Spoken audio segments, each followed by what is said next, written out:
In this video, we'll consider a mechanism which has a rate determining step. And we'll do that by looking at our previous mechanism that we did in the last video, that is the oxidation of nitrogen monoxide to nitrogen dioxide. Now, if we're told that the forwards reaction in this initial equilibrium step, so here's the equilibrium, if the forwards reaction here, this one, is slow, can we quickly write down the rate law for the reaction? Well, in order to establish, first of all, whether or not that particular step is rate determining, we should write down a reaction network based on the mechanism so we can more clearly see what's exactly going on. So we'll do that now. We begin with nitrogen monoxide and it gets converted to dinitrogen dioxide. And so here we have that here. We also put in a thin arrow representing a very slow rate of conversion of nitrogen monoxide into N2O2. We've got this backward reaction, which we have also indicated with a thicker arrow because it has to be faster than the slower step. And then finally, we've got the oxidation of N2O2 to form two N2Os, which also must be fast. It must be fast, otherwise this wouldn't be the slowest step.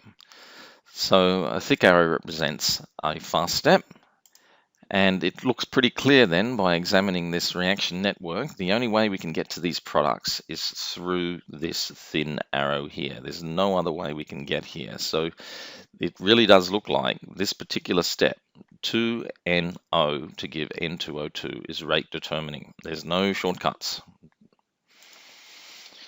So the overall rate of the reaction is limited by the first slow step here. It's the bottleneck to products. It's indeed the rate determining step. However, is the overall rate law just given by the rate law for this first step? And this is the question we're going to look at here, because we do note we have this backwards reaction. On a side note, if we had an intermediate in this rate law, then we'd first have to invoke the steady state approximation to solve for it in order to obtain something here. Okay, so to answer whether the rate law is just that of the rate determining step, which is this, let's examine the reaction network again. So here's our reaction network. I've straightened it out, make it look a little bit clearer. It's definitely true that we can't get to nitrogen dioxide without first slowly forming N2O2. But we must first take note of this backwards reaction here. Depending on the relative sizes of this backwards reaction and the forwards bimolecular step involving oxygen to give nitrogen dioxide, not necessarily every molecule of N2O2 that we form may go on to give NO2. There might be some inefficiency in getting to the products, a competition between the forwards reaction here and the backwards reaction back to reactants. If the back reaction is fast, that is considerably faster than the forwards bimolecular step, like this, then a pre-equilibrium exists and our overall rate law will look something like this. Now, this is hardly the same as the rate law for the rate determining step, unless the concentration of O2 is high. Now, if that is the case, then all of this here is a constant, because the concentration of O2 being high will hardly change as the reaction proceeds. In this case, we arrive at a rate law like so, which has got an identical form to the original rate law for the first elementary step, the slow step. The only difference being, of course, the expression for the rate coefficient. Nevertheless, the law itself, second order and second order in NO, is the same. Now, on the other hand, the forwards bimolecular step could be fast compared to the backwards decay to reactants, like this. Then it's clear that the rate law will indeed be given directly by the rate determining step here. because this is very slow and this is very, very fast. This step might almost might as well not even be here. So we're going to get this as the rate law in this particular situation.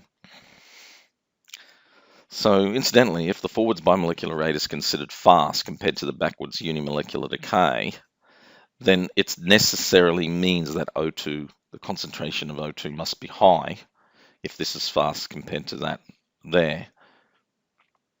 Because if it wasn't, then at some point during the reaction, this forwards bimolecular rate would become slow and not fast.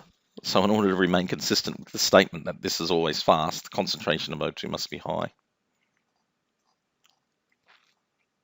Now, we can obtain both of these limiting cases from the rate law derived in the previous video, and that's this. Here's the rate law from our previous video, which we derived using steady state approximation for N2O2.